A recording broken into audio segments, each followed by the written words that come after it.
Hello students, this is your 8th lecture of ETD। 7th lecture में 6th lecture में हमने study flow energy equation को derive किया था। 7th लेक्चर में हमने उसे एक अलग फॉर्मेट में कन्वर्ट किया और अलग अलग एप्लीकेशंस के हिसाब से उसको अप्लाई किया। हम तीन एपरेटस में उसका यूज़ देख चुके हैं, जैसे कि turbine, compressor and nozzle.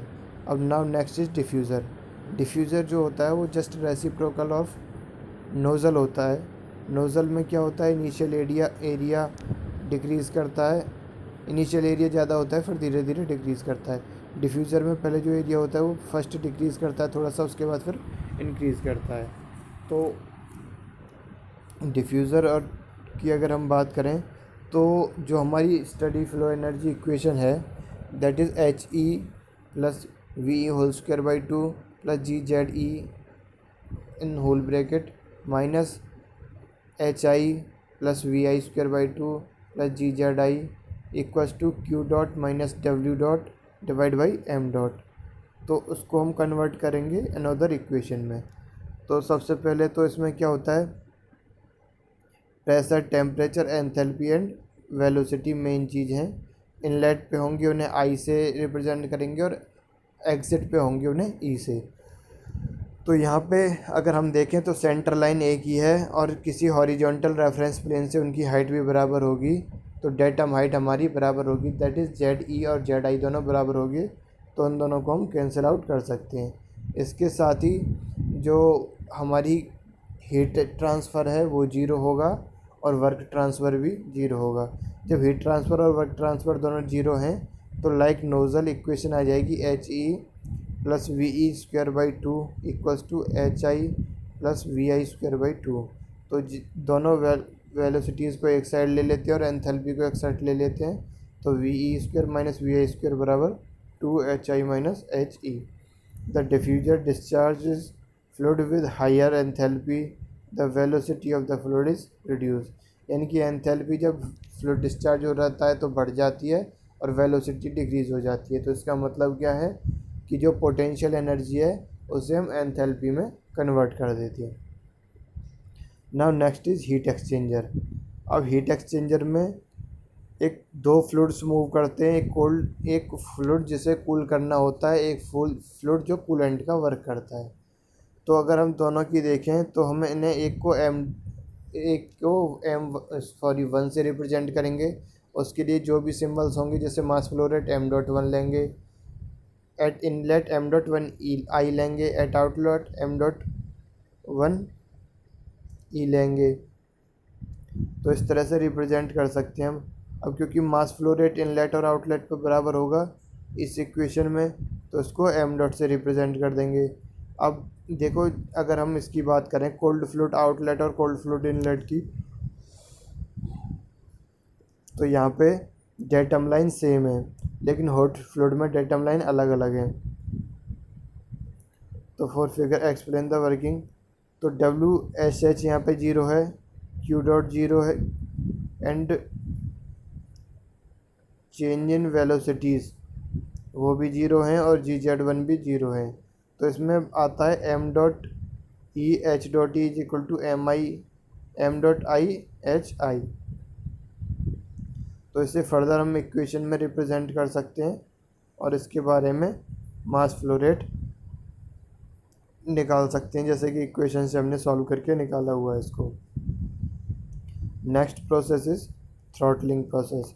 Now what is throttling process? Throttling process is the throttling apparatus is apparatus where first that is area या diameter or area decreases and then increases. So the porous plug experiment was designed to measure the temperature change when a fluid flows steadily. Though a porous plug which is inserted in a thermally inserted horizontal pipe, the apparatus used by Joule and Thomson as shown in figure। तो ये इसमें एक porous apparatus use किया जाता है। एक gas at pressure P I and temperature T I flows continuously through a porous plug in the tube and the emerges into a space which is maintained at a constant pressure PE. The device is thermally insulated and kept horizontal. Consider the dotted consider the dotted portion as control volume. तो Q dot is equal to zero हो जाता है, इसमें W S H is equal to zero हो जाता है और H I is equal to H E हो जाती है। Therefore whenever a fluid expands from a region of high pressure to a region of low pressure, though a porous plug, partially opened valve, or some obstruction, without exchanges any energy as heat and work with the surrounding, neglecting the changes in potential energy and kinetic energy. The enthalpy of the fluid remains constant and the fluid is said to have undergone in throttling process. In downstream, pressure is held at several different values successively, and at each of these TE is measured. We shall obtain the situation explained by figure second. तो इस तरह की situation हम जैसे कि इस figure में explain किया गया हम कंसीडर कर सक हम ईच प्लॉटेड पॉइंट जो ऊपर पॉइंट प्लॉट किए गए हैं represent a state for which the enthalpy is equal to H I. If we join these points we shall be able to obtain a constant enthalpy line. तो उस constant ये point जो हैं वो enthalpy को रिप्रेजेंट कर रहे हैं अलग अलग टाइम पे टेम्परेचर और प्रेशर के रेस्पेक्ट में। तो टेम्परेचर और प्रेशर के रेस्पेक्ट में अगर हम इन पॉइंट्स को एक लाइन में ड्रॉ करते हैं तो ये कांस्टेंट एंथैल्पी को रिप्रेजेंट करेगा। Such a plot of P and T yield में also be called as isenthalpic curve, यानी कि आइसेंथैल्पिक का मतलब है constant enthalpy curve. The slope of the isenthalpic curve is called the Joule-Thomson coefficient and given by mu equals to del Ti upon del P H constant. The experiments are conducted with different Pi and Ti in order to find out the isenthalpic curve. A family of isenthalpic curve is shown in figure 14.4 which is typical to all real gases. इसमें आइसेंथैल्पिक curves दिखाई गई हैं जो अलग अलग gases के लिए अलग अलग जगह यूज़ होती हैं। जैसे कि एक जो पैराबोलिक कर्व है इसको हम इन्वर्जन कर्व बोलते हैं। उसके बाद हीटिंग रीजन अलग होती है inversion curve. The point eight which mu equals to 0 is called the inversion point. The locus of all these inversion point is called inversion curve. In the region left to the inversion curve, mu pi greater than 0. In the throttling process, the downstream pressure PE is always less than the upstream pressure PI. Therefore, whenever a real gas is subjected to throttling, the temperature of gases decreases if the initial state lies in the region of the left of the isenthalpic curve. This is explained by a process from M to B in figure 14.4. To the right of inversion curve, mu is less than 0 if the initial state of gas lies in the region.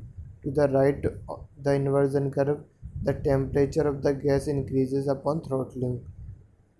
For almost all the gases at ordinary range of the pressure and temperature, and the minimum inversion temperature is above the room temperature.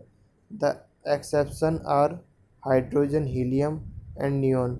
For hydrogen, the maximum inversion temperature is 200 K, and for helium the maximum inversion temperature is 24 K.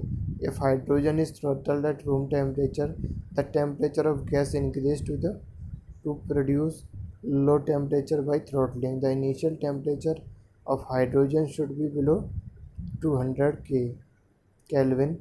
This is usually accomplished by the cooling with liquid nitrogen. Similarly, in the production of liquid helium by throttling, the initial temperature of helium should be below 24 K.